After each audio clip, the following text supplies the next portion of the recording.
خوش نصیب ہیں وہ لوگ جو قوت گویائی کا استعمال رب تعالیٰ کی رضا میں کرتے ہیں، اور وہ لوگ بڑے بد نصیب ہیں جو اس نطق اور گویائی کی قوت کو غلط استعمال کرتے ہیں۔ گالی گلوچ، غیبت، چغلی اور نمیمہ، بہتان ترازی، جھوٹ، یہ سب زبان کا غلط استعمال ہے، یعنی قوت گویائی کا غلط استعمال۔ اس لیے انسانی اعضاء میں زبان کی بڑی اہمیت ہے۔ نبی علیہ السلام کی حدیث ہے، اذا اصبح ابن آدم، ابن آدم صبح کرتا ہے، فإن أعضاءه تكفر اللسان، تو اس کے سارے اعضاء زبان کے سامنے ہاتھ جوڑ کے کھڑے ہو جاتے ہیں، اس کی آنکھیں، اس کے کان، ہاتھ پاؤں، سارے اعضاء زبان کے سامنے ہاتھ باندھ کے کھڑے ہو جاتے ہیں اور کہتے ہیں کہ اتق اللہ فینا، اے زبان ہمارے بارے میں اللہ سے ڈر جا، ان استقمنا استقمنا وَإِنْ وَجَجْتَ وَجَجْنَا، اگر تو سیدھی رہی تو ہم بھی سیدھے رہیں گے، اور اگر تو ٹیڑھی ہو گئی، تجھ میں کجی آ گئی، تو تیرے ٹیڑھ پن کی بنا پر ہمیں عذاب جھیلنا پڑے گا، جہنم کا عذاب۔ تیری استقامت ہماری نجات ہے، اور تیرا ٹیڑھ پن ہماری بربادی ہے۔ تو جو لوگ اسی زبان کو اللہ کی رضا میں استعمال کریں تو یہ زبان، یہ قوت گویائی، یہ قوت نطق ان کے لیے بے شمار اللہ کی رضا اور اس کی رحمت کا باعث بنے گا۔ تو بطور خاص بیان کا ذکر کیا، قوت گویائی کا ذکر کیا کہ اس تعلق سے، اللہ کی نعمت کے اس استعمال سے تم بڑی خیرات و برکات، مصلحتیں، اللہ تعالیٰ کے انعامات حاصل کر سکتے۔ جیسے ایک حدیث میں رسول اللہ صلی اللہ علیہ وسلم کا فرمان ہے، ان من اجلال اللہ التسبیح والتحمید والتہلیل، جو زبان تسبیح کرے یعنی سبحان اللہ کہے، تحمید کرے یعنی الحمدللہ کہے، اور تحلیل کرے یعنی اللہ اکبر لا الہ الا اللہ کہے، تو یہ اللہ تعالیٰ کی اجلال میں سے ہے، اللہ تعالیٰ کی تعظیم اور اس کی ہیبت کی معرفت سے ہے، اس کے یقین سے ہے۔ یعنی زبان سے سبحان اللہ کہنا، الحمدللہ کہنا اور لا الہ الا اللہ کہنا، جو بندہ یہ کہے گا وہ اللہ کے جلال، اس کی عظمت اور ہیبت کو مانتا ہے، قبول کرتا ہے، اس کا اعتراف کرتا ہے۔ اور یہ تینوں کلمات ینعطفن حول العرش، اللہ کے عرش کا طواف کرتے ہیں، لہن دبی کا دبی النحل، اور ان کلمات سے آواز گونجتی، جیسے مکھیاں بہت زیادہ ہوں تو ایک بنبناہٹ سنائی دیتی۔ ان کلمات کی آواز عرش معلیٰ کے ارد گرد گونجتی، یوز کرنے میں صاحب ہے، اور ان کلمات کا ذکر کیا جاتا ہے پڑھنے والے کا نام لے کر کہ یہ فلاں کے کلمات ہیں، فلاں نے پڑھیں، تو یہ زبان کا استعمال، ان عرش کے مکین کو زبان کے استعمال نے عرش معلیٰ تک پہنچا دی۔ یہ اذکار اوپر گونج رہے ہیں، بندے کا نام گونج رہے ہیں،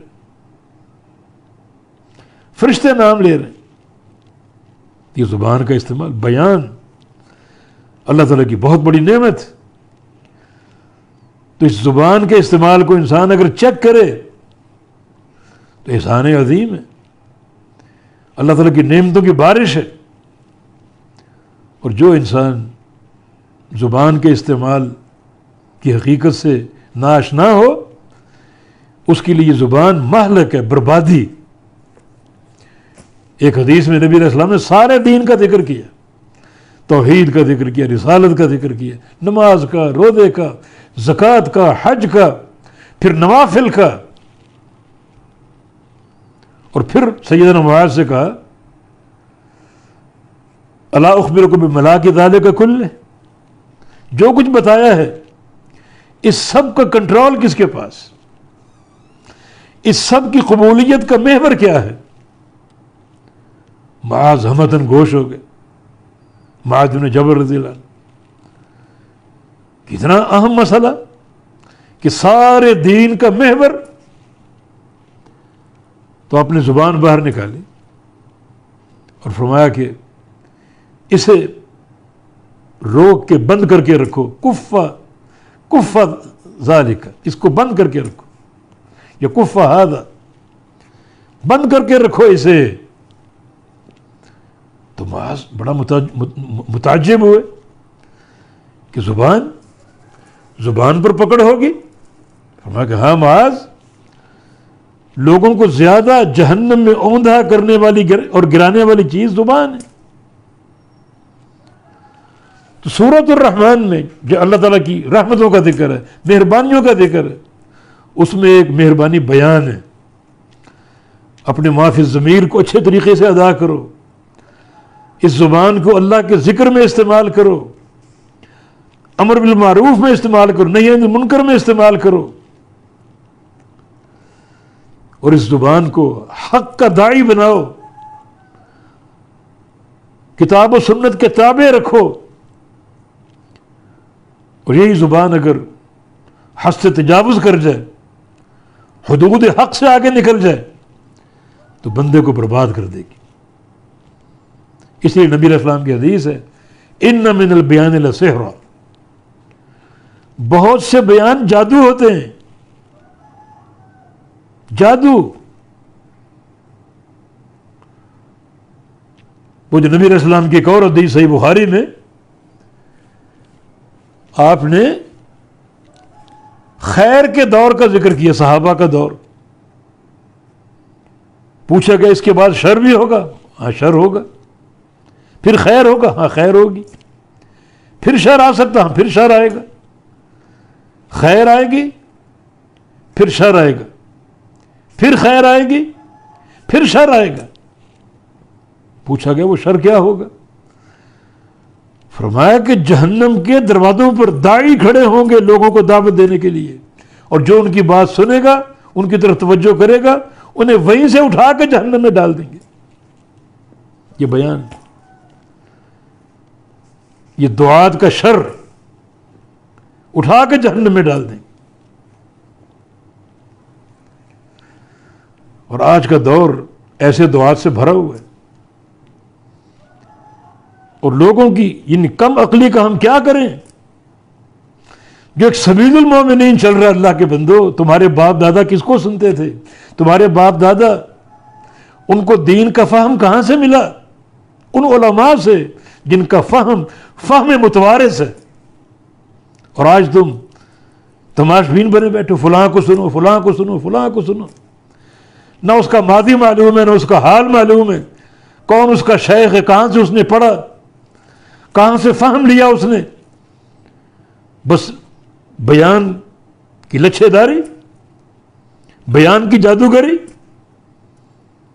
اللہ کے نبی کیا فرما رہے ہیں؟ بعض بیان جادو ہوتے ہیں. یہ تعریف نہیں ہو رہی، جادو کفر ہے. کفر سے تعریف نہیں ہوتی. اس بیان کی مذمت ہے جس میں جادو کی تاثیر ہو. جو جادوگر سے زیادہ خطرناک ہے. جادوگر جادو کرے گا، ایک بندہ اس کا مخصوص نشانہ ہوگا. دوبارہ جادو کرے گا، دوبارہ ایک بندہ اس کا نشانہ ہوگا. مگر یہ بیان کا جادوگر ہو سکتا ہے ایک ہی وقت میں لاکھوں افراد کو اپنے جادو کے سحر میں لے لے اور ان کی بربادی کا باعث بن جائے. تو بیان کا جادوگر زیادہ خطرناک ہے. تو اس بیان پر غور کرو. رحمان نے اس کو ایک احسان عظیم کے طور پر ذکر کیا.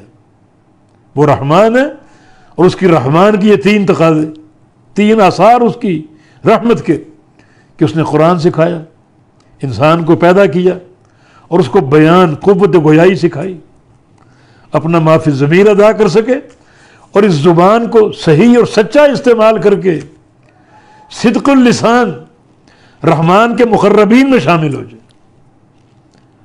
اور یہی زبان اگر جھوٹ پر آئے گی، ناحق دعوت پر آئے گی، تو یہ بیان کے جادوگر انسانوں کا، ان کے عقیدے کا کباڑہ کر کے رکھ دیں گے، تہس نہس کر کے رکھ دیں گے۔